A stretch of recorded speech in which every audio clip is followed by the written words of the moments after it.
Selamat pagi, selamat hari Minggu, para pendengar Embun Surgawi yang dikasihi Tuhan. Kita mengawali renungan hari ini dengan bersama berdoa. Dalam nama Bapa dan Putra dan Roh Kudus, amin. Allah Bapa Maha Kuasa dan Kekal, tambahkanlah iman, harapan dan kasih kami. Ajarilah kami mencintai apa yang Engkau perintahkan, agar layak menerima apa yang Engkau janjikan. Dengan pengantaraan Tuhan kami Yesus Kristus Putra-Mu, yang hidup dan berkuasa bersama Dikau dalam persatuan Roh Kudus, Allah sepanjang segala masa. Amin. Bacaan dari Injil Markus bab 10 ayat 46 sampai dengan 52.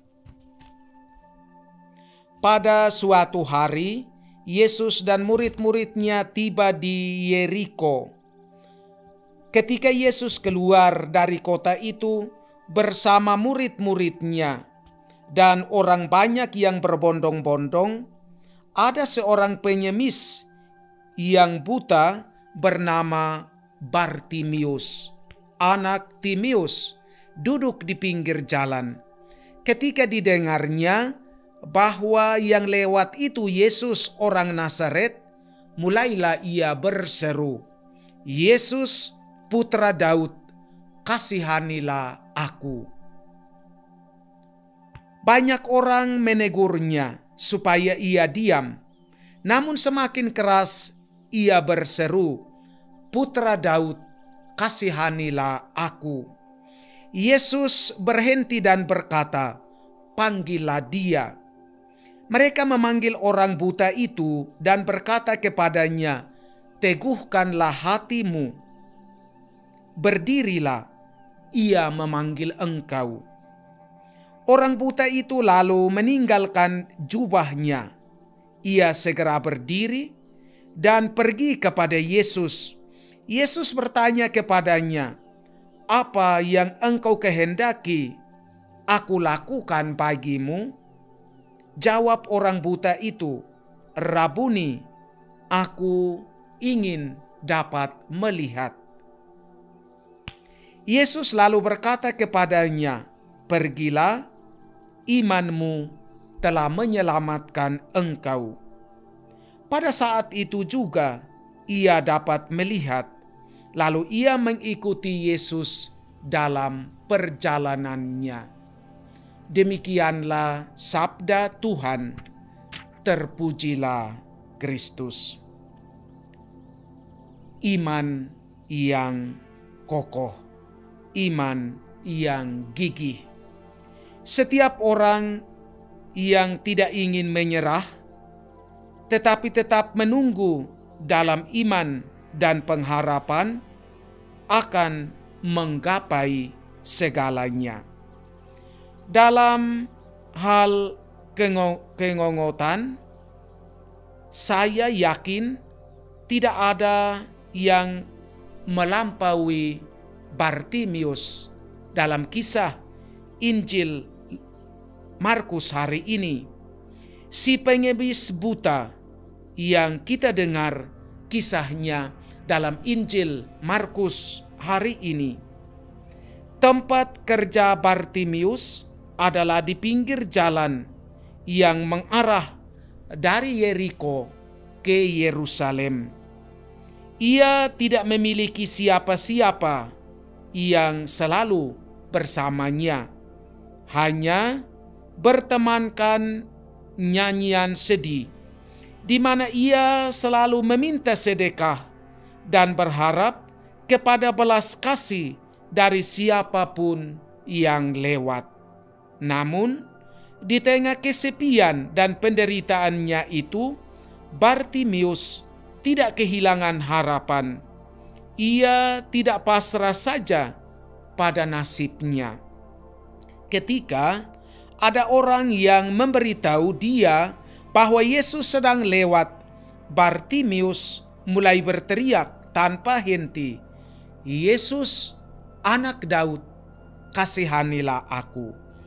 terlepas dari keterbatasan fisiknya untuk menyaksikan segala mujizat yang telah dilakukan oleh Yesus. Ia justru memiliki iman.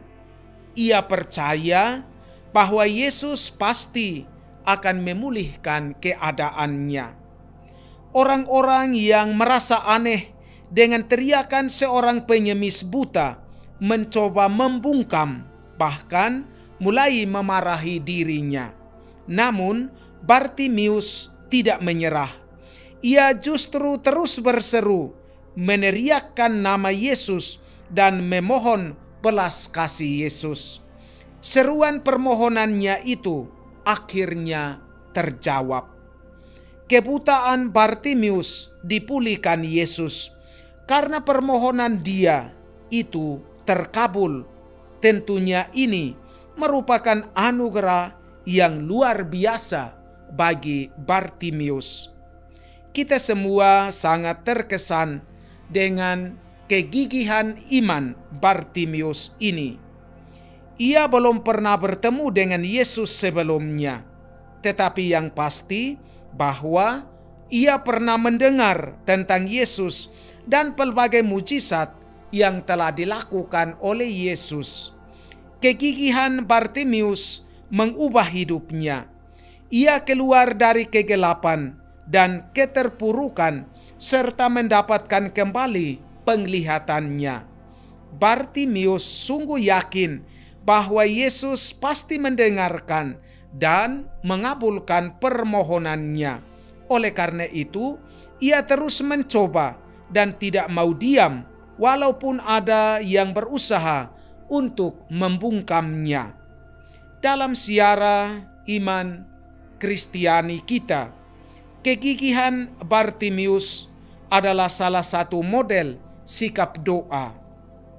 Di hadapan segala macam cobaan dan kesulitan yang kita hadapi, kita mesti tetap gigih dan rendah hati mohon belas kasih Tuhan. Dalam doa apapun yang kita panjatkan kepada Tuhan, kita perlu mengaku kekecilan kita di hadapan Tuhan. Kita minta kekuatan untuk melihat kebenaran Tuhan dan bersedia ikut perintah Tuhan. Mari kita ikuti contoh dari Bartimius. Ia berseru keras memanggil Yesus, lalu secara terus terang mengatakan kepadanya apa yang kita butuhkan. Apakah kita merasa kurang iman? Katakanlah kepada Tuhan, Tuhan, tambahkanlah imanku. Apakah kita mulai malas untuk berdoa? Mari katakanlah kepada Tuhan, Tuhan, buatlah supaya aku melihat. Situasi Bartimius, si pengemis buta, memang tampak menyedihkan. Namun yang jauh lebih menyedihkan adalah mereka yang pelan-pelan kehilangan imannya. Untuk itu, marilah kita juga saling menasihati satu sama lain. Kuatkanlah hatimu, Tuhan ingin bicara denganmu. Tuhan Yesus, tambahkanlah iman kami kepadamu. Amin. Tuhan bersamamu. Semoga saudara-saudari sekalian dilindungi, dibimbing, dan diberkati oleh Allah yang Maha Kuasa, Bapa dan Putra dan Roh Kudus. Amin.